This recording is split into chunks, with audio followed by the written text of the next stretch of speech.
Welcome to Pod of Jake, a podcast hosted by Jake. You can go to zerofjake.com to learn more about Jake and everything that he does, and feel free to email him anytime at jake@blogofjake.com or message him at zerofjake on Twitter or at Jake on Warpcast. Anyway, we thank you for listening, and we hope you enjoy this episode. If you do, please consider giving Pod of Jake a 5-star review on Apple, Spotify, or wherever you listen to podcasts. We appreciate your support.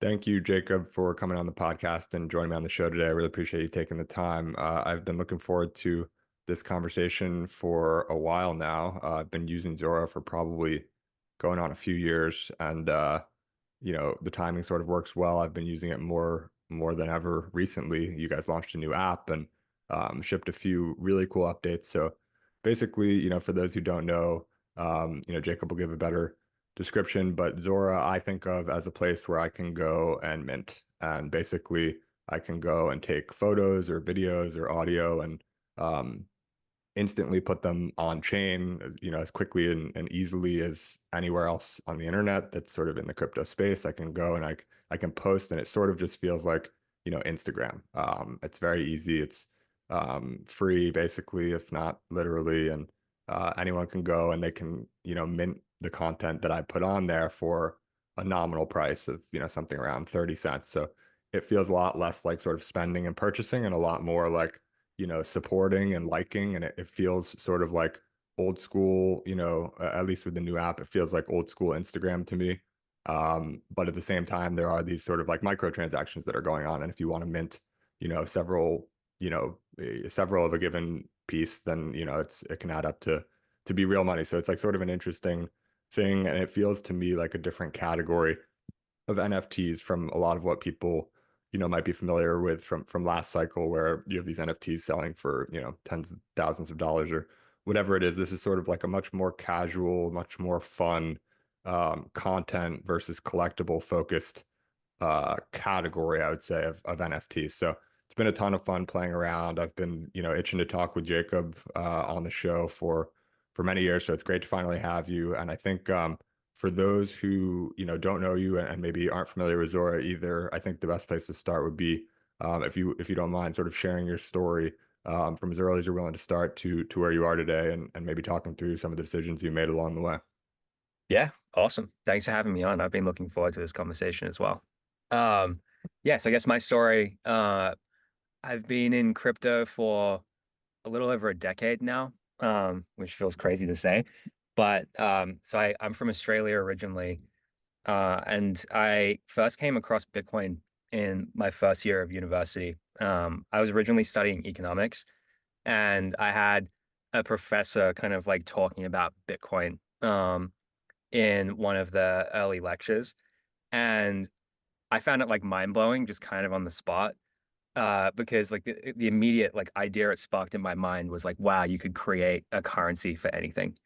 Um, and that was an idea that like I feel like I've been like building towards to this day. But it kind of set me on this kind of very different trajectory, and I've more or less just been chasing that train of thought. So I ended up changing from economics to computer science, so I could learn how to build and like kind of experiment with the technology.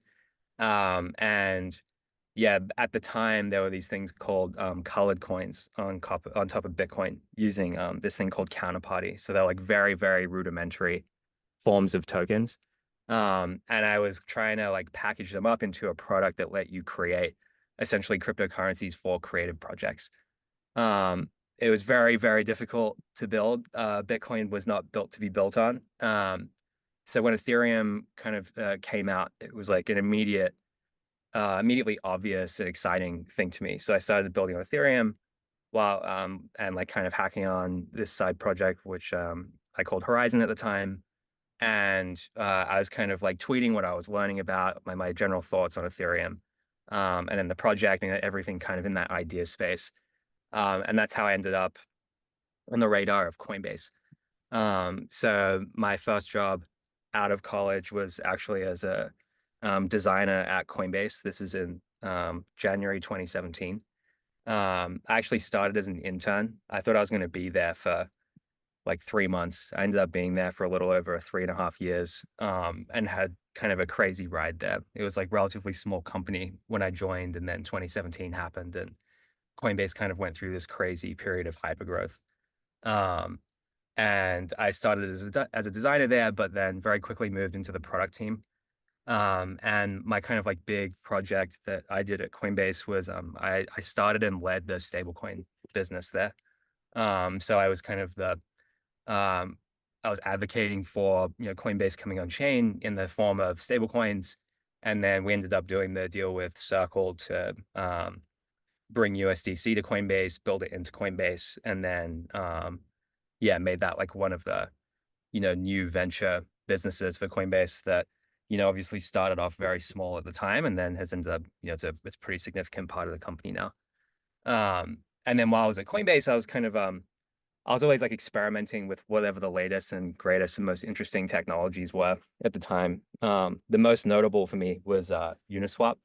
Um, there was this Uniswap was kind of mind blowing because I was like, oh wow, like there's a team of like 7 people in New York who have just given me the entire power of like Coinbase, which is now 1,200 people in like a single function call. And they did this project called Unisocks, which was basically tokenizing a pair of socks, which got me super excited because I was like, oh wow, this is so interesting. Like this is the first creative project I've seen meaningfully tokenized in like a fun, simple, interesting way on chain. Um, and that was kind of the spark that led from me going from Coinbase to eventually leaving and starting Zora. So I built like a side project called Saint Fame, which was like a decentralized fashion house, which was like, okay, if you can tokenize things like socks on chain, like why not a long sleeve t-shirt? And if that's all on chain, then you can build a permissionless and decentralized brand on top of that. And now I kind of like, we did that over the weekend. We launched like this long sleeve t-shirt. It started at like $8 and ended up trading for like tens of thousands of dollars. And it was just kind of like this mind-blowing moment. And yeah, that was kind of the side project that led to Zora starting.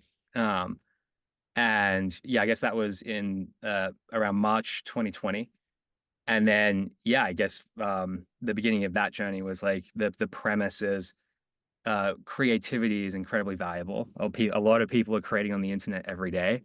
How can we use crypto to better capture that value for creator and then for creators, and then lead to how can we expand the value of everything that's being created on the internet and putting that in the hand of the people that is actually creating it instead of the platforms themselves. So it's been like a very long, winding journey since then, but that's landed us to a point where we are today where Zora is a very simple app on your phone that looks and feels like a social network, and we kind of call it an on-chain social network where people can just easily post their content. And instead of it being an ads-based model to power the platform, it's actually a minting-based model, which means that creators are earning from most of the things that they're posting. And there's this new dynamic and kind of group of users called collectors who love to, one, support the creators, but two, they're actually kind of collecting the content that they find most interesting to them and that they think is going to be valuable long term. And yeah, it's like, it's early, but it's kind of growing. So we have anywhere between 300,000 to 500,000 monthly transacting users, people minting each month. And creators are earning anywhere from tens of dollars to hundreds of dollars to tens of thousands, and in some case, hundreds of thousands or millions of dollars.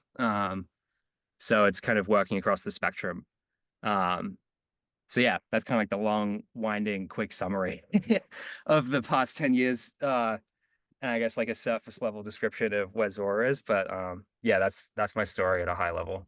Yeah, no, it's great, and I appreciate you sharing it. And it's interesting, to be just sort of like writing and tweeting on the internet from Australia, and suddenly you get, noticed by the probably the biggest crypto company in the world, or at least one of them at that point, Coinbase, and sort of fly across the world and start at this company and move around different departments and end up working with stablecoins. It's interesting, like one thing that is strikes me as unusual about your story is you clearly have this sort of like interest in design and aesthetic and fashion and content and sort of art.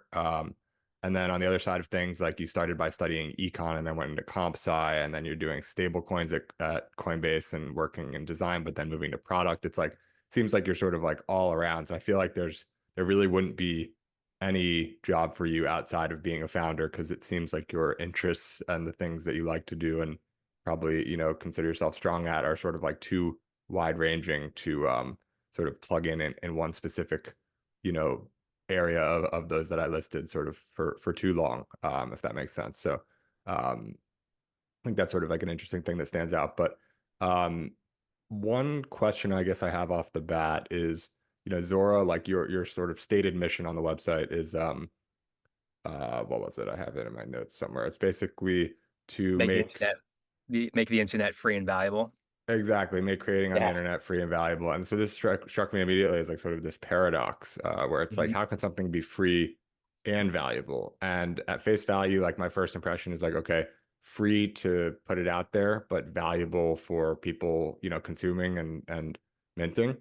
Yep. But what do you think of that paradox? Like, how did you come up with that? And is it, obviously the answer is yes, but I'm curious sort of like, how is it possible to have something that is free, so sort of like supply unconstrained, but Mhm. then valuable on the other side of that?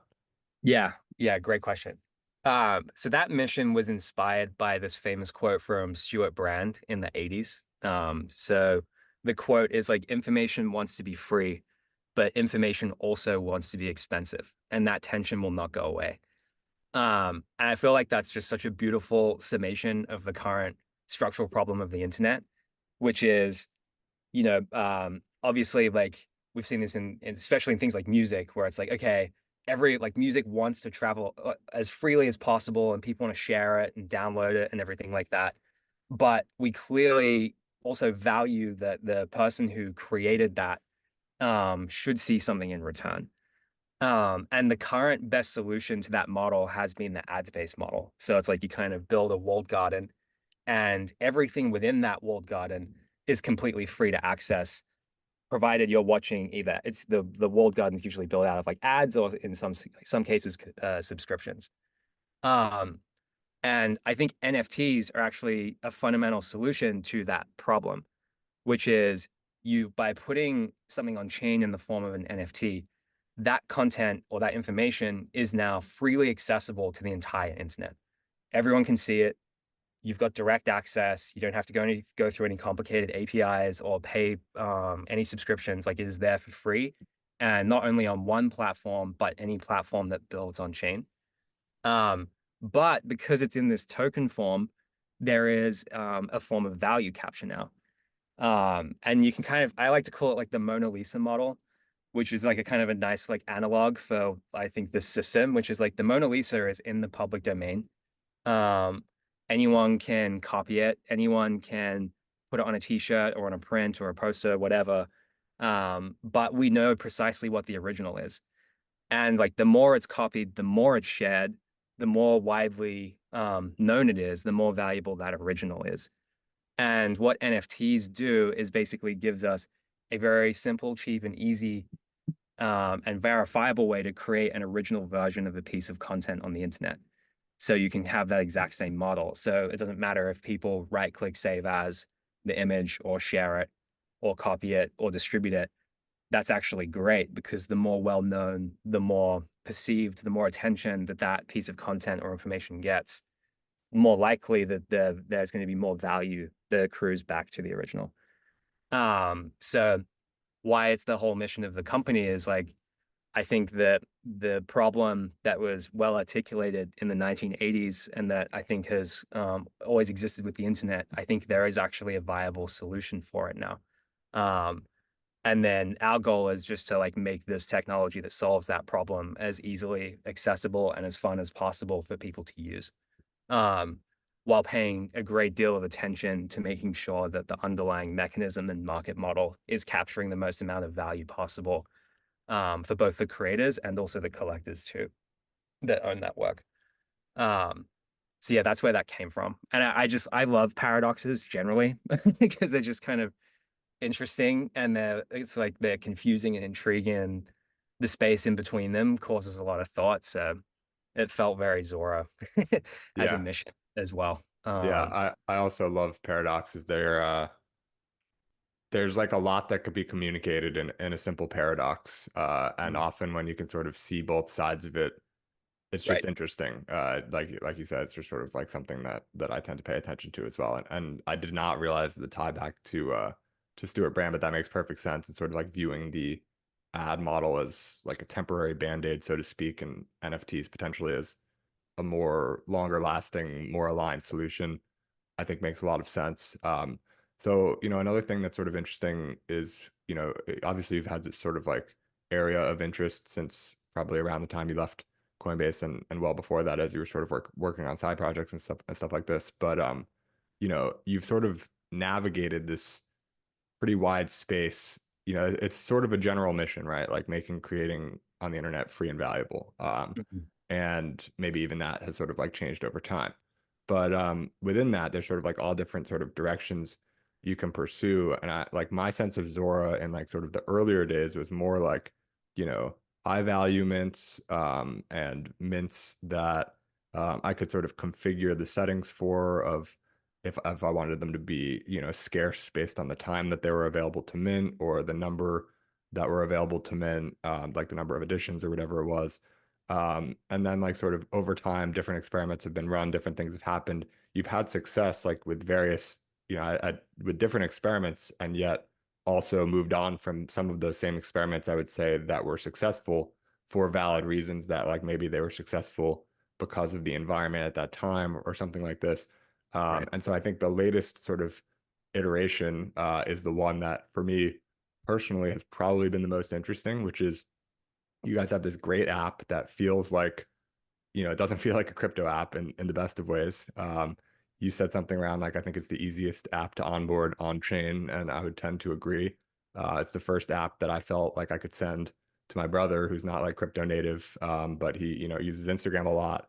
I'm Yep. always, telling him like, you're posting this stuff on Instagram. It's like, yeah, your college friends are seeing it and like whatever, but like, it's not like I've been on Twitter, right? And like on Twitter, you can actually, Twitter's not for my college friends. Like on Twitter, I can sort of get noticed for good ideas and stuff like that. And I'm like, my brother's Hmm. like creating great content. I'm like, you should put it somewhere where like it can get noticed. Like I don't know if that's like TikTok or Instagram Reels or whatever. Hmm. But now that Zora's in play, I'm like, well, keep doing your thing on Instagram or whatever, but just like put it on Zora as well.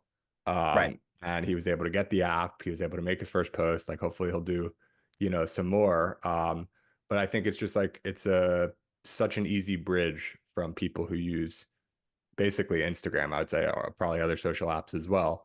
Hmm. And that's really easy to say and to experience as the user, but was, I imagine, tremendously hard to build. And a lot of the design decisions that went into that Yep. were, not straightforward. So I definitely want to sort of like laser in on that. And there's a few different pieces. There's Zora, you guys built out the Zora network, sort of like an L2 on Ethereum, in a space with other L2s that sort of leveraged optimism. Hmm. You guys have the mobile app. You guys have Sparks, which is your own, new unit that you're sort of uh, making sort of part of the language in terms of defining a smaller unit of Ethereum that feels better to get than 0.0001 or whatever it is. Right. And then you guys have the secondary stuff with Uniswap. So that's like a very high level sort of Yep. overview. And some people might have no idea what we're talking about. But I think, I mean, which one of those sequentially do you think is most sensible to start with? Um, Maybe I can talk through how we went from where we were 3 years ago to the app and talk through the Sure. experiments. Because I think the Yeah. app is like the The solution. result of like 3 years of consistent experimentation trying to do the same thing over and over again. Right.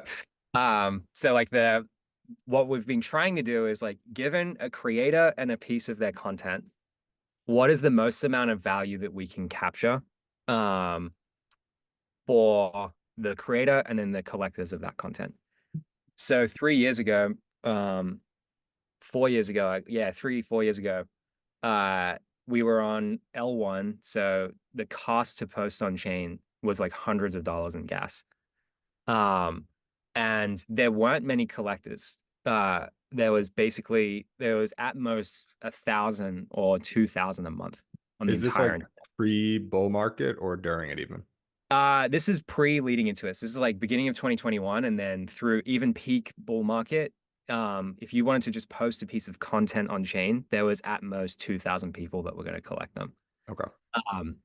And it was also like the first time this behavior was happening. So it was kind of looking and feeling like the traditional art world, which is why the kind of dominant market structure at the time was one of ones. And what was amazing about that was that it worked. People were willing to pay a lot of ETH. Like at the highest auction sale that we saw was a little over $4 million. Atsuko, who's the original photographer of the Doge meme, actually minted that photo as a one of one and auctioned it off for charity for the dog. And it was like over $4 million just for that one of one NFT. But the problem is that it wasn't well, there are kind of like three things that we noticed that led to like a rapid period of experimentation. Like one, the NFT market at that time was kind of dominated by collectibles. And the like primary UX was the marketplace. And then obviously the market models, there was like a lot of different market models at the time. There were one of ones, 10K PFPs, additions, everything. But the market was quite small. And then when the mania kind of disappeared, a lot of everything kind of had to go back to first principles. And we basically had like 3 product bets that we've been iterating and experimenting around from, I guess, the end of 2022 to now, which was the first bet and point of view was that NFTs are going to expand from being for collectibles to content. And that basically that means that marketplace UX that worked for collectibles is not going to work for content. Like you don't want to watch a video on OpenSea or Amazon. You might want to watch it on Amazon Prime, but that's its own experience. So it's like we need to basically create a context that makes it feel fun and enjoyable to put content on it, and build a social experience around that so people can discover it.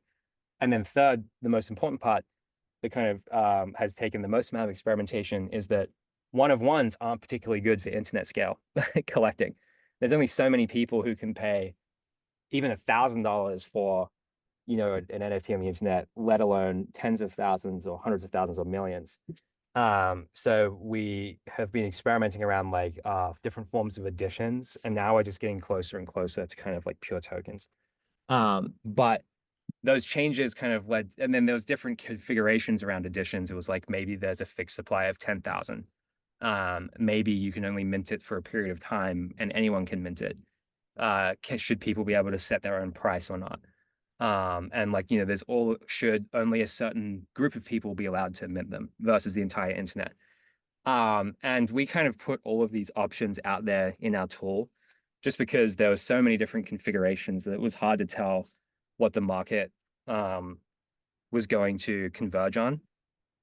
And what we found was, given all of those options, the thing that found the most amount of traction was a standardized minimum price, which set an important context because then the creator didn't feel like they were selling. It was just like a choice made by the platform. So it was like, it felt more comfortable to post. Yeah. But then that was also really great for collectors because they didn't have to do this kind of mental gymnastics every time they looked at something they liked and checked the price, or feel really bummed out that it was like really expensive because they were really happy to be able to collect it. And maybe there were thousands of people who were going to collect it at a lower price, but no one who is going to collect it at the price that's set. Yeah, I guess all of the iterations and experiments have been like at the app level, how do we make it as easy as possible for people to actually just go from zero to posting on chain? At the protocol level, it's like, what's the market model that works? And then from a positioning and a language and a branding standpoint, what kind of language can we introduce that just makes this a little bit easier for people to grasp and make sense of? So every experiment has just been kind of like triangulating those 3 different points, which is, led us on this journey of like, okay, L2s are great because now you don't have to spend hundreds of dollars to post things on chain. We can actually make it free. because we're able to pay the gas for you. And the market model is going to be really simple. All you do is post, everything's set for you, and now anyone can mint for a period of time at 30 cents. So a lot of people can pay 30 cents. And then from a language standpoint, it's like, let's not use the word NFT anywhere. Minting is something that's a new action on the internet. It's a little bit weird the first time you hear it, and it feels pretty natural pretty quickly. And then, everything and there's like a lot of stuff in between, but that's led us to where we are now with the app, which is like, you can go from zero to crypto native like your brother in one post, and you can get your maybe first Ethereum ever just by like posting something, which is pretty crazy. Yeah. Yeah, I think one thing that's kind of interesting to me is like you mentioned, staying away from the NFTs sort of language and term. I've wondered based on last like hype cycle 2021, 2022, if the word NFT sort of got too popular too fast to where, like if you compare it to Bitcoin in the early days, Bitcoin, had many crashes of like 70, 80%, maybe even 90 at some point, but at least 80. And like it was able to come back from the dead like at least a few times. But to progressively like sort of larger audiences. But NFTs like as a term with its first cycle went so broad that and then crashed like so, in terms of prices and just general interest like so, significantly that I think it's valid to wonder if that term has sort of been stained to a sort of like a point beyond repair. I'm not sure, like very well, maybe not. At the very least, like one thing that it has going for it is that at a certain point in time, it was super popular and maybe, Right. I would argue like positive during that time, even if it sort of like flipped to widely perceived as like sort of negative later. But I think staying away from the term is interesting. And I was sort of surprised, honestly, that the term was able to succeed as far as it did in the first place because it represents, it's a sort of an acronym for non-fungible token. And no one really knows, like, I mean, obviously, you and I know what that means, but like, and a lot of people listening maybe, but like, that's not a mainstream friendly term, like non-fungible token. It's like, what's a token?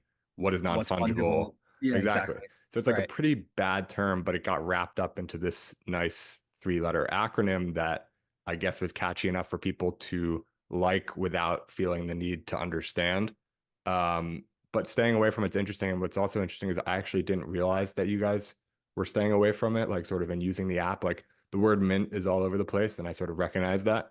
And that's not sort of like surprising for you to say, but or for me to hear, but I didn't realize how far you've stayed away from the word NFT. And so now, like sort of the question it brings me to is one thing I've noticed about NFTs over the last, a few years is especially like with Zora is, with these additions, the non-fungibility of the tokens of the content is not, I mean, correct me if I'm wrong or if you have a different perspective, but to me, it's not super important. It's like you're putting out a post, right? And that's like, let's say it's just an image of, a bird or something that you took and it's like a nice picture and you upload that on Zora and people are minting it. Everyone's getting like, they're minting the same piece of art Yep. and there may be non-fungibility and like the token ID of, the edition that they're minting, but they're not getting a different piece of art like a, CryptoPunks collection. Every punk looks different, like the actual art looks different. And Yep. so I'm like, one of the things I've sort of been thinking about is like, if you're not utilizing the non-fungibility in a way that is pretty material, then why is it non-fungible? And it seems like what you guys are doing now is almost shifting towards like with this, we could talk about the secondary market thing, but you're shifting towards where these NFTs are becoming sort of increasingly fungible in a way where you actually can literally flip them into fungible tokens, which are tradable on secondaries. And then it's like, at what point when you like sort of bridge these things to fungible tokens, do they become, comparable to like meme coins on sort of the other side of the spectrum where those are, purely fungible, like there's no non-fungibility about them. Right. And so it's like sort of this continuous spectrum where at some point you go from meme coins to these wrapped NFTs to on the other side, like unwrapping them into NFTs and non-fungibility could almost be viewed as sort of like a premium, but like an extra. I'm curious, I guess, your thoughts on sort of that spectrum and why non-fungibility is helpful or necessary in this particular sort of like use case that you guys are focused on with on-chain content. Yeah, so I'd say everything that's minted on Zora, everything is fungible, but the one core feature that is being inherited from the NFTs is how the metadata and the media is actually stored on chain in that token. So obviously, like if I have a post of a sunset and a post of a painting, like they're not fungible between each other. But if Right. I mint or collect one of the thousands of editions of the sunset, then they're like fungible within that post. Right. Uh, but in terms of the difference, yeah, like so a meme coin, ERC20s are extremely fungible, but there's no good standard for how to actually store the picture for that token on chain. And that's like basically the killer feature that we've built around on our side. So you can kind of think about um, the tokens on Zora basically being meme coins with the media actually built into the thing on chain. Mm. So like if you're trying to find the image for WIF or Dogecoin, there actually is no canonical image for it. It's actually it's close to the ticker is actually the thing that's the only thing on chain. Versus for Zora posts, all of the metadata is there as well as the pointer to the file itself, which is really important for other developers and platforms in the ecosystem because there's a single, and then also for collectors because now there's a single source of truth of like, what does this token actually represent ownership in? So I guess over the past 3 years, we've been continually going more fungible and more to the fungible side of the spectrum because the more fungible it is, the more liquid it is. The more liquid it is, the more efficient the secondary market is. The more efficient the secondary market is, then the better the price discovery. The better the price discovery means the more chance for value capture for collectors in the case that that piece of content goes viral or it tends to be particularly important or is from a creator that has kind of built their following and presence over time. If you don't have that liquidity or if you have an inefficient secondary market, then it's very hard for those tokens to see any value change at all because there's no market for it. So a lot of our work at the protocol and mechanism level is like, how do we keep it as simple and as standardized as possible that maximize that value capture for the creators and collectors? And that's basically just finding what's the best distribution mechanism in the mint, which is like, okay, anyone is able to mint it at a fixed cost for a period of time. And then in the secondary, it's like, okay, how do you keep this as fungible and as on-chain as possible so it's easy for a market to form? Which is why we've like recent upgrades, it's like, well, let's not rely on off-chain marketplaces like OpenSea for the secondary. Let's just directly integrate at the protocol level with Uniswap, which is proving to be the most liquid on-chain market on the internet. That's been working for years now. So yeah, that's kind of, so I think like we've been getting progressively, it's kind of like meme coin plus. So we're getting as close as we can to that end of the spectrum in terms of liquidity, but making sure that we're kind of getting those important provenance factors into the tokens as well. So you can tap into these use cases like the other platforms building on your content and just growing distribution across many places, not just ourselves. Yeah, I really like the term meme coin plus. I was thinking of like similarly like sort of media rich meme coins. And when you Mm-hmm. phrase it in either of those ways, it becomes more of like a meme coin or like a meme coin with some premium feature versus something that's just in a distinctly different category that is not comparable. And you can argue whether meme coin on its own is sort of like a good term, like it very well might not be. Right. But the concept in general of like these fungible, easily tradable tokens that more so than ever with Zora in this case are easy to create. And obviously on the other side of the spectrum, you've seen things like pump.fund, which are more explicitly focused on like meme coins, using the term meme coins and everything like that. Right. Um, but it's just going to be curious to see like where all of this lands and how big of an area it is for different angles to be independently like really successful. Hmm. And I think Zora is at least sort of taking a very specific path where we were sort of going back and forth on this on Warpcast, but it feels like a categorically different thing than really anything else out there, which I think is at the very least bold. And it seems like it's a well-informed sort of category that you guys have decided to create. Hmm. So maybe we can talk a little bit about the actual function that we've sort of been discussing of like the sort of primary sales into the fungibility and like secondary sales, where like how you guys decided um, how to actually implement that, like the various parameters, like how to set them. It seems like a Mm, pretty cool, full circle moment where um, the sort of seed for Zora seems to have come from like the Uniswap socks. And then, a few right. years later, you guys are actually partnering with Uniswap to sort of enable this, Mhm, novel sort of flow, if you will. mhm. So how do you guys decide like sort of when various things happen, what the splits are? Can you sort of like walk through the design decisions on that actual flow? Mm, yeah, that's a great question. Um, so I guess the prior version just before that, we had a minting. It was a very simple minting protocol with it was a 000 777 ETH like standard mint fee, which was around it's around $3, give or take. And that mint fee is we have this rewards model. So that mint fee is permissionlessly split between Zora, the creator, the platform that finds the mint. So we see like almost 40 to 50% of mints come from outside of Zora, because there's an incentive directly on chain where if you're the mint referrer, you earn a little over 10% of the mint fee. Then there's the creator referrer. So it's like if you're the platform that actually originated the mint, then you get a percentage of every single mint.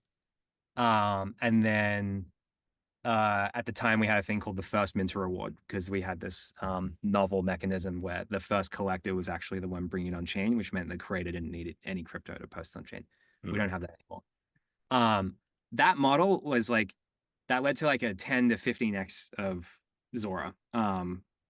Because we used to have the flat fee, but all of it would go to Zora. We moved to this rewards model. It like drastically expanded the ecosystem, seeing millions of mints a month, tens of millions of dollars of mint volume. Creators were earning a lot, other platforms are earning a lot, and it was great.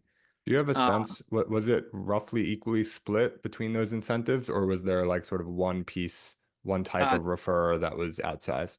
so the creator was outside, so the creator would get close to 60% of that, and then it was 10%, roughly 10% each across the remainder of each of those participants. So it was like close to 60% the creator, 10% Zora, 10% mint referrer, 10% creator referrer, 10% first minter. Right. In Uh, terms of the impact though, like was this, did you uh, see this as the, being a the huge incentive for different platforms to, share Zora posts, or it was kind of equally spread? the biggest one by far was the creator award because the subtle detail of it was that like creators no longer felt like they were the ones selling. Zora was the one selling out in a way. Mm. So it was like, oh, I'm no longer intentionally, setting a price and selling this thing as an NFT, which feels cringe and I'm at odds with my community. It's actually Zora's the bad guy charging the fee, and now I'm earning a share of that, which I think is a really important big little detail that I kind of underrated. But the mint refer, I think, was the other one because then Zora's distribution started growing outside of Zora itself, and then that I think proved to be the biggest lever. Got it. Uh, uh, okay, so then that version was working really well in the primary market, and then we had multiple examples of like posts on Zora that would then go like super viral on Twitter and Instagram, and other platforms, including some of my own things. So this was like a first class experience for myself. And the secondary market was just so inefficient that we saw like there was some cases of NFTs that would maybe get like a 5 or 10x appreciation, but it was so sparse and illiquid that it was clearly inefficient and broken. So then we were like, well, um, that's a problem because, you know, there's kind of three reasons that a creator collects. There's like they really want the content and they think that that thing is important. They want to support the creator. And then the third is like, I think that the value of this thing might change. And they're all related, but it's like if the secondary market piece goes away, then it's like you're really just relying on the patronage only case, which is like it's real and it's there, but it can be a lot smaller.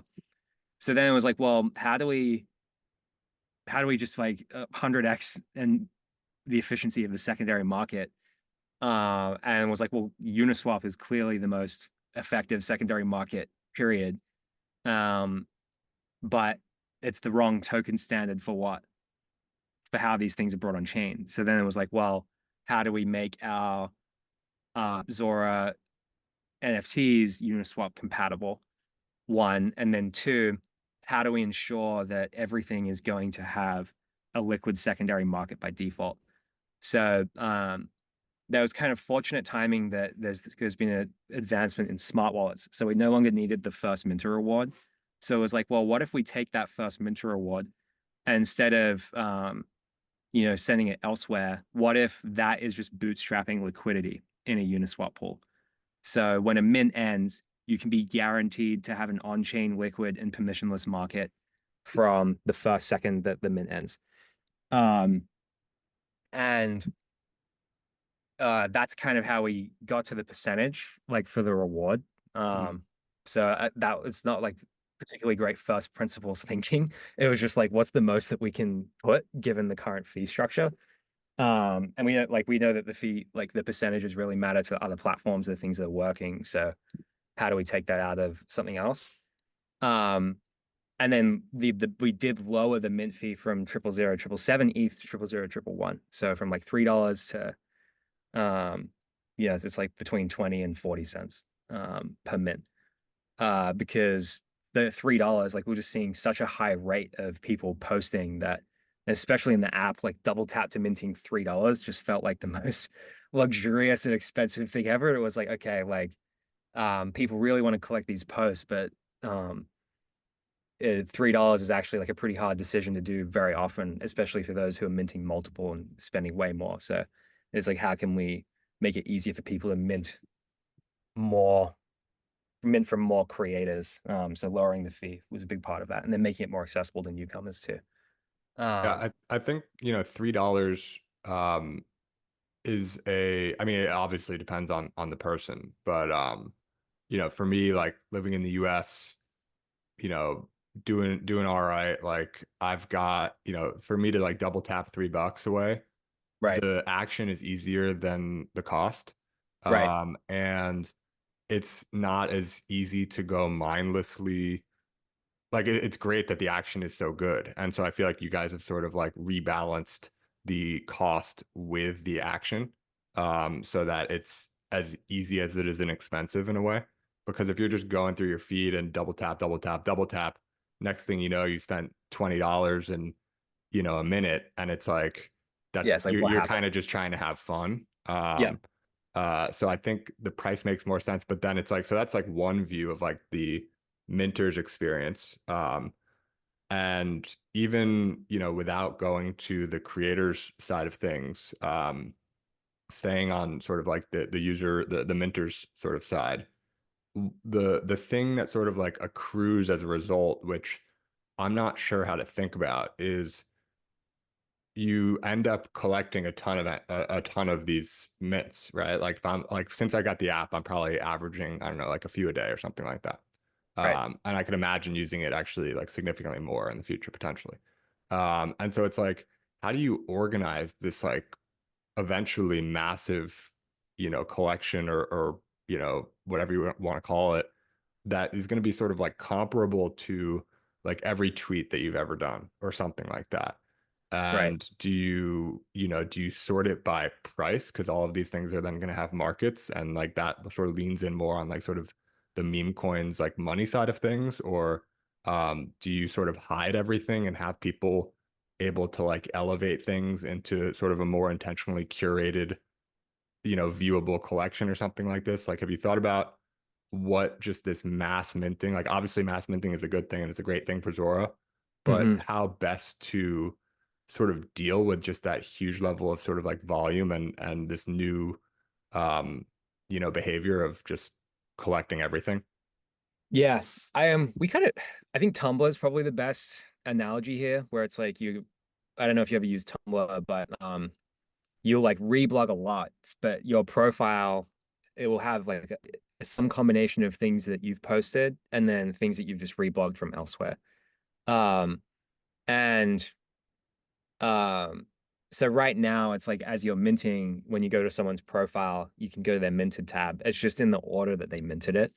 Um, that's the starting place. And I think it is actually pretty like you can learn a lot about someone now from like going to their profile, seeing what they've created obviously tells you a lot, but seeing what they've minted is kind of fascinating because you get a sense of like how they see the world, what resonates with them Mm, enough such that they're going to collect and pay money for it. Um, I imagine that we'll let people like reorder or pin things and get a little bit more intentional in how that's presented. Um, I could also see adding the ability to like rank it by value, although I'm not sure if we'd necessarily want to do that. There's always this kind of tension or balance with the experience, which is you want to expose the value, obviously, that's here, but you don't necessarily want the value to be the entire thing, because then you'll end up looking kind of like a stock trading app, which is mhm. interesting and I think an important tool, but I'm not sure if that is conducive to letting people create and collect in the way that they are currently. Um, which is proven to be a little bit more like fun and sticky and enjoyable, more so than like mercenary and trading and like financially driven. Um, so I think yeah, I guess like the general thought is I think there's like a lot of room to explore here, and I think we'll want to let people take more control of how things are like presented on their profile. Um, but we haven't really heard many requests for that quite yet.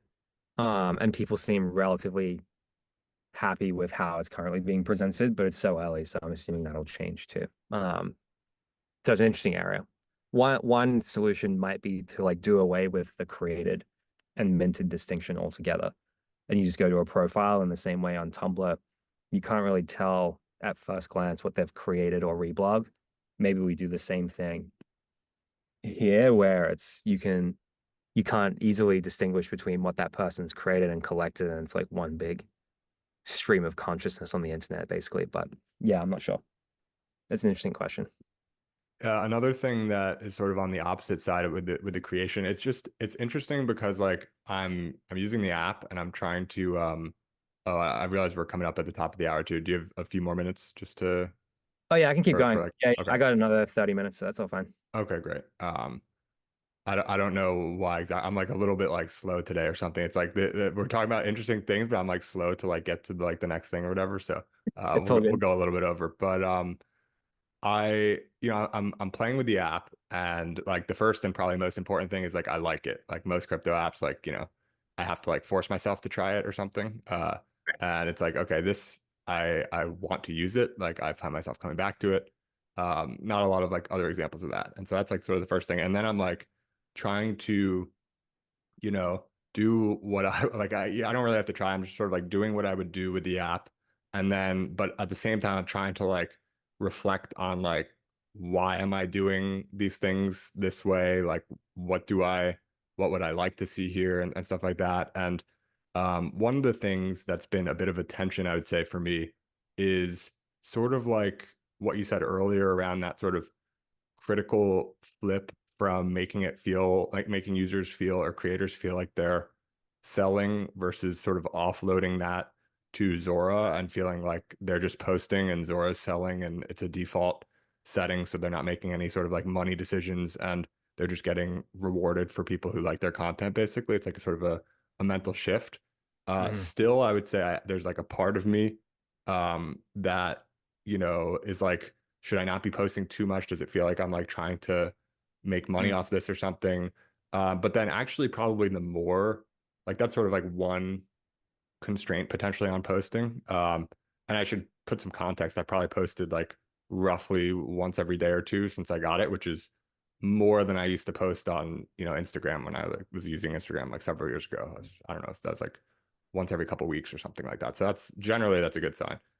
The other thing that I would say is sort of like constraining, feels like a constraint to some extent, is I feel like if my profile and what I have created is a reflection of me, I want it to be quality. And so I'm like, this isn't like sort of at the quality bar, but then at certain points I'm like, or this is just like sort of flies in the face of like other stuff that I posted, which like has a certain like quality to it, or like certain, it's a type of content or something. And it's like, oh, well, here's this other thing. It's like a screenshot. It's like, that doesn't really fit. But then on the other side of me, I'm like, well, I had the spark, no pun intended, to post this. Like maybe I should just do it. Like maybe just the spark to post is enough of like sort of a bar that like if you feel like posting it, you should just post it. Right. So I'm curious if like sort of you yourself, obviously you're like you have so much context, it's probably very difficult to sort of like zoom out to this degree of like sort of a new user or something like this. But even just from feedback that you've heard from early users, how you think about sort of like those two I guess, constraints on or potential constraints on posting. So one being feeling like it's too much about like I'm posting too often. It seems like I'm trying to like make too much Mm. money for my followers or something. And then the other being sort of maintaining like a quality bar on your posts when like maybe it's not that important. Like maybe you should just post when you want.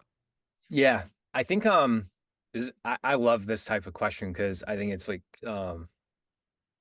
all the details are in this. So I think this is a trade-off of it looking and feeling like Instagram at the start. Because you're carrying a lot of the context and cultural thing, like traits and tenets and preconceived notions of how you act there. I think, which is like on Instagram, it's like you got to make sure everything looks great, everything on the grid matters. Don't post too often because the algorithm might punish you or not. Like who actually knows? Um, and maybe a long list of things like that. Like the reason we used that as our starting point was that a lot of our best content and creators like kind of come from there. It simplified the problem space. Like we know that Instagram works. What we're really trying to test is like, does our underlying mechanism and interaction work? So like, how can we kind of like make that an easier experiment to understand what is happening or not? And it's like working now, but I think it's coming at the trade-off part, which is like, well, now it's probably time to start diverging from a UI standpoint from Instagram because we don't want people to carry those preconceived notions across. And I think we do I do hear like similar like thoughts from brand new users who onboard to Zora. I don't actually hear that as much from existing Zora users on web because like the web experience I think is actually like pretty distinct and feels unique. So like the people who've kind of migrated from web to mobile, just like they love it because the Zora they know and love is now 10 times easier to use. But yeah, the first time users that on board are like, oh, like can I post this often? Like, how does the algorithm work? And all these kind of questions come up. And so I feel like, yeah, I feel like that's coming from the fact that it looks and feels a lot like Instagram today, if I had to guess. I don't know if that resonates with you or not, but that's my like suspicion for where a lot of those questions and feelings come from. And then on the other side, I'd say like, um, yeah, the Zora users we see on web, they'll post like nearly everything. um, and they don't tend to have those feelings. So it's yeah, it's interesting that it's coming up. But yeah, curious to hear if any of that resonates with you or not, or push back or challenge any of those thoughts. I'd be curious to hear what you say. Yeah, I think I'd used Zora on web, sort of sporadically more so than Mm, consistently. But for a period of time, I feel like I probably posted like, every day for a few weeks or something like that. And that was like art that I was making in Figma, using my like sort of blue dot and various things. It was just sort of like an experiment. And it was fun, but like it wasn't a sticky thing for me. And then I've been posting my podcast for a while through like pods.media. Years ago, actually, I think it was, I'm almost certain it was on Zora. I posted like what, as far as I know, was like the first like full podcast to be, like an NFT, with Alex Mazmej. So that was like kind of fun. I think we got some offers and like never took any of them. So it's just like sitting there Mhm. somewhere. But it's on chain. So, that's kind of the cool part. And so I'd sort of like, I'd been a user on web, but I wasn't certainly like a consistent user over a long period of time. And so maybe that's why the bridge for me is more like a first time user than sort of like, oh, this app is just like faster and easier now. And so like these concerns like sort of aren't there. And it does resonate that a lot of these things might come from how I feel about Instagram, which very much so feels like it has a um, sort of penalty for posting too much, just in general, regardless of like what that reason is, whether it's like algorithm or cluttering your feed, it just feels like it's more so probably mimetic, honestly. It's like the people I follow on Instagram aren't posting every day. Like I shouldn't be posting every day. I should sort of fall roughly in the range of like how much other people are posting. Right. And then I think like probably reels and stories. I haven't really used Instagram since they started, with reels and stories and everything like that. So it's been at least a few years, but I think that sort of like unlocked a new behavior on Instagram where people maybe were posting every day. I'm not totally sure. So that's sort of interesting. And the other sort of parallel, actually, that was probably the most interesting of that response to me was talking about like sort of, you know, largely looking and feeling like Instagram to start because a lot of what they do works and you can sort of separate from them later. Um, and it sort of immediately made me think of Farcaster, which started by, or, now Warpcast started Yep. by looking basically exactly like Twitter, frankly, a bit worse. But being, having this sufficient decentralization and a smaller community and a higher quality community, even from the very beginning when I was on there, like I enjoyed the engagement, like the comment sections and stuff more than Twitter. And so if the UX is, 80% is good, like that's totally fine. The content's way more important than the incremental 20% of like the UX. Hmm. And then since then, like over the last couple of years, like it's still sort of rooted in that Twitter-like feed, but it's really substantially different. Like there's channels, there's frames, you can do stuff in the feed, you can mint stuff, you can Right. mint on Zora. There's all these different like fundamental differences that have emerged over time. And so it wasn't like one day it was Twitter and one day it wasn't. It was just like it started as Twitter and grew into its own thing. And I feel like that's probably a viable path for Zora as well. Yeah, I think so. And like, yeah, like Dan and well, obviously we worked together at Coinbase, and then yeah, we're kind of like weird, fun collaborators in the space in a way with our own projects. And yeah, when we were starting to originally make the decision to build the mobile app, that was actually one of his kind of like pieces of advice or suggestions when kind of tackling it, because yeah, just to kind of like help us get started faster and like pick what works, so you can actually learn if the net new parts are good or not. Yeah. And that made it drastically simpler from a design standpoint, because we earlier on in that stage we were rabbit holing into like, well, what should this look like from first principles? What is the UX? And it's like they're actually the wrong problems to solve right now. It's just making sure that the core mechanism that we know works on web, how do we package it in a way that works on mobile and it's going to get app store approved? Like that's the most important thing to solve first, and then we can do the UX things afterwards. Um, so yeah, the Farcaster analogy is a good one, because in part it's directly a result of Dan's advice to me um, Yeah. when the I project.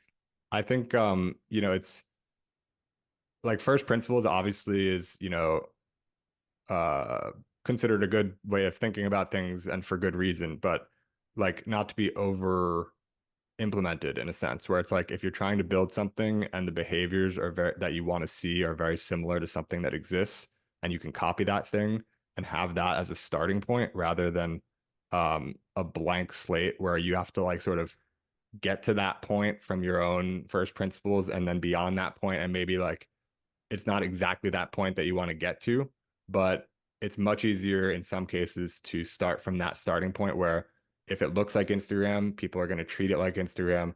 And so you have a starting point for users' behavior that you can then influence in certain directions and like tweak versus trying to get them to something that is similar to Instagram, but a bit different from scratch and not knowing like where to divert and what to do differently, or like it just seems very helpful to have sort of a baseline for how people um, are going to interact with the thing, basically. Yeah, Um, exactly. so Yeah. I think that makes a ton of sense. The other sort of thing that I think is worth touching on is this concept of bringing, this like basically why was it important to bring a new unit of account into play with Sparks Mm. versus just continuing with, like you mentioned earlier, 3 zeros and 3 sevens or three Yep. zeros and 3 ones. Because I think the benefit is like people like to see, that they've gotten like, multiples of a thing, like in this case, Sparks versus like 0.000 or whatever of a thing. Hmm. The tough part, which I think is where this concept gets a little more interesting, is that I feel like Sparks represents a broader abstraction that you guys have decided to make from Ethereum, from wallets, from feeling like you're doing things in crypto, to where like there's really no, it really doesn't feel like a crypto app. And obviously that was sort of intentional. So I'm curious, like sort of both in terms of Sparks and like these other elements, what are like sort of obviously there's value to that abstraction, is that crypto typically feels clunky. There's a lot of stuff that you don't want to know about to some extent, you don't want to deal with. Yeah. The risk is that it sort of gets too far away, I guess, and people have a hard time maybe going further into crypto because this thing is like sort of categorically different, or maybe you're expecting sort of the market to catch up in that abstraction in a sense. Yeah, I think it's the latter for sure. Like we already have other platforms who are adopting the exact same abstraction. Um, the problem it's solving is that like saying 000 111 ETH is like what? uh, Writing it is a lot, saying it is a lot, and then the numbers are just getting smaller and smaller as well. And at first glance, reading the difference between a number with 3 zeros or 4 zeros or 5 zeros is actually like a lot of effort. Um, and Bitcoin has sats, Satoshis, as like a way smaller unit. Technically, Ethereum already has these units of account. They're just like not the best names. Um, so in the same way that like dollars have cents, it was like, well, what can be the Ethereum native version of that? So it's way easier. Instead of saying 000 111 ETH, you can just say 111 Sparks. Or instead of saying, yeah, I don't even know how you say it, 7 zeros and a one ETH, you can, or 6 zeros and a one ETH, you can say like one Spark. So from like a accessibility standpoint and like being able to like nicely present numbers like this in people's notifications if they're earning creator awards or mentor like referral rewards or whatever it may be, it's just way easier to read and say, which I think is really important. Um, and then yeah, I think our hope is that we want this to feel like we want people to go from zero to crypto native. We don't want this to be like an abstraction so far away that you don't feel like you're in crypto. So like a lot of the work is like, okay, how do you essentially meme that into existence? Um, which we've like done before, like the word on chain. Like that was something that was like we just started like we were saying that a lot. Obviously there was on dash chain, like high on chain is like two different words. Um, we kind of put out on chain as a new definition. And then Jesse and the base team, for example, like absolutely love the word. And now it's like a core part of like the whole industry's lexicon. And it's also a word that resonates and is a lot clearer than saying blockchain or Web3 or crypto. Like if you say something is on chain, it actually is a bit more accessible and people more open-minded to like what that thing is. Um, so I think we want Sparks to go through a similar, and we did that with the mint symbol as well, actually. Like we've done this a couple times before. So I think we want in the best case where it's like, okay, as an increasing number of things come on chain, especially internet native things, they're going to be smaller and smaller values of ETH. how do we have just like really simple language that makes it easy for people to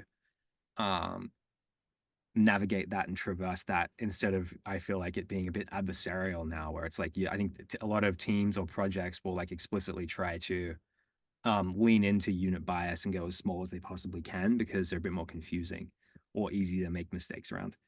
So yeah, I think we want Sparks to be widely adopted, and there are already other teams who have adopted it into their products, which has been amazing to see. So I think it's like super early, but the goal is to make it feel crypto native. Yeah, so a couple questions on that. It's because really interesting. There's probably not. I would imagine that like new terms slash symbols or buttons that you guys have invented per number of people on the team, just as sort of like a rough proxy for your guys like sort of organization size. Mhm. Like there's probably no one close to Zora, just given those few terms that you just mentioned with like sort of, the mint button, on chain, now Sparks. So do you have a sort of obviously you sort of have the confidence, like it takes a certain confidence, I think, to introduce a new term or to introduce a new sort of like standard button. And there's a possibility that it just won't catch on. And then it's like, well, what do you do? Do you like sort of abandon it? So I'm curious, do you have sort of a process for on sort of like the both product and distribution, I guess, sides you could roughly call it, of like the product being the actual term itself or the button itself or the icon itself, coming up with that, that Yeah. sort of has stretched across these different inventions, and then on the distribution side, things that you've done repetitively or principles that you have for actually helping to get these terms to catch on in the way that they have so far. Yeah, that's a good question. Yeah, I guess like by Web 2 standards, Zora is a very small thing, I think, but we have like a very large on-chain audience. Like we actually might have one of the largest active daily transacting on-chain audiences, which makes it a bit easier where it's like if it's a term that um succinct if it's a term or a symbol that succinctly captures the net new thing in a way that resonates with us and then makes sense in our like product, then we have enough people using it where it's like if it works, then great, it like catches on fire.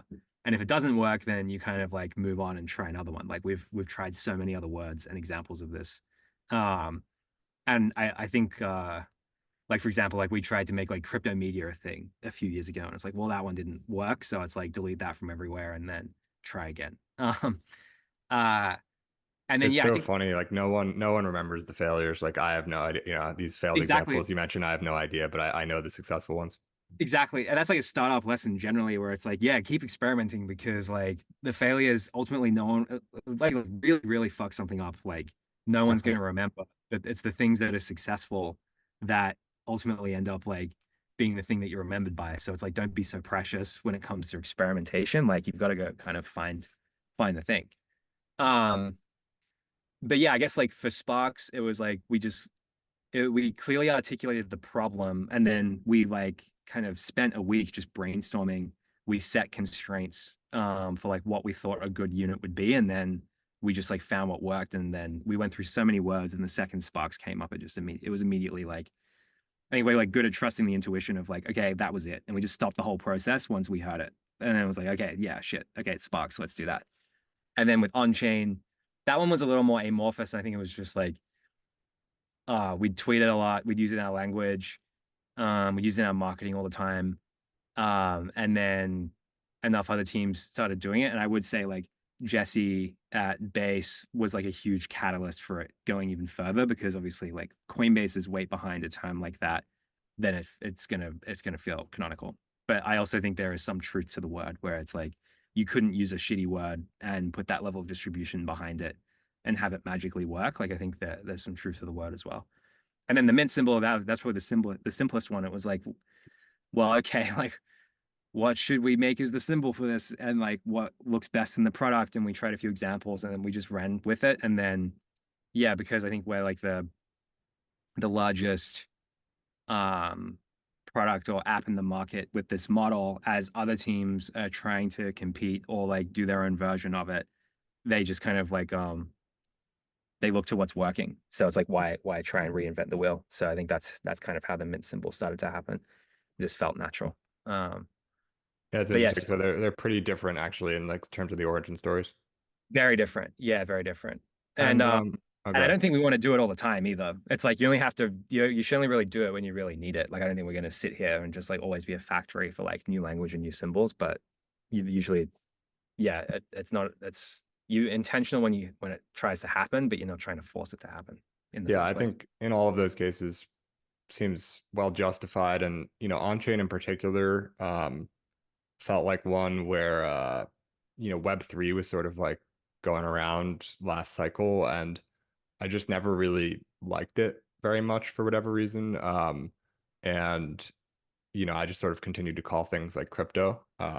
And on-chain is the first thing that sort of convinced me to stop just calling everything crypto and start calling it Yeah. on-chain. And it just feels like online, and it just feels natural, and it's just a great term. And it's funny because it sort of existed with the dash previously.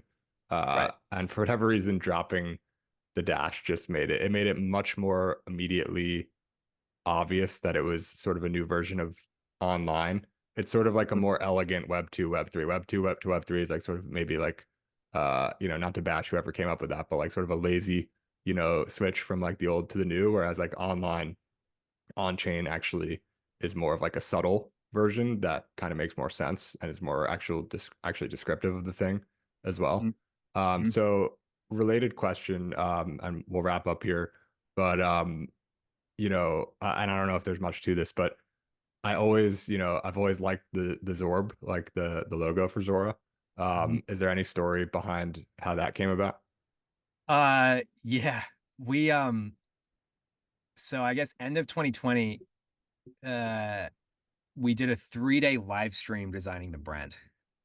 Um with Ben Pierrat, who had this thing called pre-brand at the time, which was like, hey, like I always was a huge fan of Ben Pierrat's design and branding work. Like it was very distinct and very internet, but like somehow felt like it always existed in a way. So I was just like, and his process is like just very interesting to me and open. And it was like, well, why don't we just like live stream this? And we had 50 or 60 people from the Zora community in a Figma as we were kind of like exploring all of these different concepts and ideas.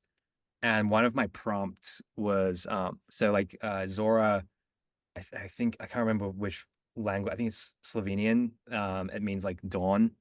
Um, and I have to like double check that. But I remember Was one of this the was this before the company had a name even? no, the name I actually came up with like 2 or 3 years before Zora. I almost did like a prediction market thing, and the name Zora itself came from like two constraints. Like I wanted to be 4 letters, and I wanted to feel like an internet god because I Huh. was like, well, if you create enough on-chain prediction markets, you could build a search engine for the future. So it's like you could build an amazing product around that. Well, it does sound like an internet god. I'll give you credit. Right. Which is like that idea is only just now becoming possible because of things like Polymarket. But I was just like, oh, I love the name. But the symbol came from this live stream where we are playing around in a Figma with like all these people from the community. And the prompt was, I want to like it should feel like an internet sunrise. Um, and Ben was like, okay, like what if we replace the O with he was like a sphere or an orb. He put the orb in, and then what happened was in within he like set like 3 or 4 colors. And these videos are all on YouTube. Like 50 people just immediately remixed it. And it was the most like engaged that everyone in the Figma file had been. And it was just like so obvious to me in that moment that that was the right symbol purely because it was so like remixable and accessible and easy to do. And then I like how fundamental it is. Like it's kind of absurd to pick something like a sphere and make it your symbol, but it's like if you can make it work, then that's like incredible. Yeah, I mean, trust me, I know I've got the blue dot as my symbol for a few years now. So I'm trying to take Right. my whole thing on it was like, first of all, it's basically a sphere, but obviously like 2D. Yep. And I picked the most fundamental color, in my opinion, besides, black and white, which is pure blue. And it's like, Yep. so I took the most fundamental shape and the most fundamental color. And just like you just said, I was like, this is kind of absurd, but it's really easy to make in Figma, and I want to get Yep. started quickly, and I don't want to spend too much time on this. So I'm Yep. going to do this, and if I could be sort of recognized, like you see the blue dot and you think of me, then that's a really good thing. So I think similarly with the sphere, who actually came up with like the color, the color dynamic that like ended up being the ultimate sphere? Um, that's a really good question. I think uh his name's NJ, actually. I remember he in the Figma he made this like original colorway that was just it stood out from everything else. Like it had like dimension and depth to it. It kind of Mm. looked like radioactive in a way. And that kind of defined the early versions of the gradient curve. And then yeah, we'll change the Zorb color like all the time. We'll remix it. We'll do collaborations for it. Change the context and perception of the whole thing. But the gradient curve has more or less been the same um, over the past 4 years. Right. Keep the Um, gradient, change the colors. Because I even noticed like at a certain point, your profile picture on like Twitter was different from the Zora one. They were both Zorbs, basically.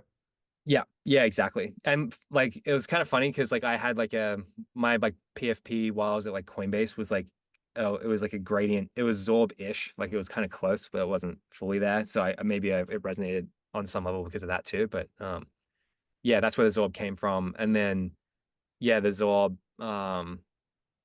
and then also just worked really well with Zora, like something about like Zora being the name and then Zorb being the next letter in the alphabet and then also being the symbol. It was just like, okay, this is really fun. So let's just play with it. It has its own trade-offs. Like it's harder. You can't really print it. You don't get like a black and white version of it that's particularly great, but we love it anyway. And it's a fun symbol to put around everywhere. And we've done a lot of experiments too with like just putting the Zorb on murals and then minting the photos of the murals and like playing with the value loops there too. That has been fun. So, um, yeah, that's the Yeah, art. I'm so I'm biased, but I'm so in favor of like these logos that are given those sort of trade-offs that you just mentioned, like hard to print and whatnot. I just like something mostly people are interacting with it like sort of in the digital world anyway. And when it's just like so simple, um, I don't know. I think you could tell a lot about something by like it's sort of the opposite of like don't judge a book by its cover. I think you can actually judge a company by its logo in a lot of ways. And Zora, I think you're not surprised when you see what's behind the Zorb. And I think that's a good thing. And there's sort of this distinct design as well, just throughout the entire product, which I'm sure sort of originally stems from you and sort of your taste. But um, I feel like it's actually pretty well described by what you were saying about um, I forget the guy's name, but the guy who sort of inspired the live stream or was part of it, whose design you sort of admired, sort of feels like it's internet native, but also like it's been there for a while. Something Mhm. like that you said. So I think that's I don't know, it's one of my favorite sort of aesthetics in crypto and internet in general. So really, glad to be a small part of it and loving the app and great to finally talk with you today and looking forward to what's next. So I guess with that, I know we're plenty over on time, but you gave me those 30 minutes and I took them. Where do you want to send people? Like I know the app is invite only right now, but people can sort of follow you, follow Zora, and get involved. Where's the best place to go? Yeah, the app will be opening up next week actually. But if you should just be able to, if you want to go check out Zora, just go to zora.co, Zora.co. And then yeah, we're on Twitter. We're just Zora, the four letters there. Um, and then yeah, I'm on Twitter too. I'm like JS underscore on HORNE if you want to check out my profile, I guess. um, but yeah, Awesome. this is great. Great to catch up. Happy to finally have a conversation outside of DMs, and this was a lot of fun. Awesome. Well, thank you, Jacob. I really appreciate it. And yeah, great conversation and hopefully many to come. So thanks again and yeah, I really appreciate it.